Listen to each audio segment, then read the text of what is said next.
ఎన్ని దుష్కర్మలు ఉన్నా అన్నిటినీ కూడా నేను నా పాదముల దర్శనము వలన కలిగిన పుణ్యము చేత ఉత్పన్నమైన అనుగ్రహము వలన భేదిస్తాను, నీ పాపములు పోగొడతానని చెప్పడానికి గద ఉంటుంది. ఎటువంటి రాక్షసుల్ని కూడా నేను సంహరించగలిగిన వాడను. కౌమోదకి, ఈ భూమిని కాపాడుతూ ఉంటాను, నేనే ఈ భూమి నాది అని చెప్పడానికి గదని ధరిస్తాడు. అలాగే శంఖం ఏం చేస్తుంది? స్వామివారి ఊపిరిని తనలోకి తీసుకుని మోగుతుంది, అది విజయానికి పిలుపు.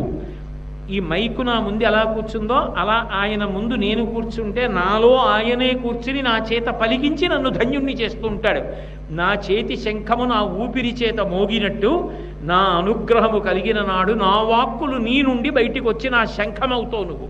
అంత కీర్తినిస్తాను. పలికెడిది భగవతమట పలికించు విభుండు రామభద్రుండట, నే పలికిన భవహరమగునట పలికద వేరుండు గాథ పలుకగనేలా అంటారే పోతన గారు.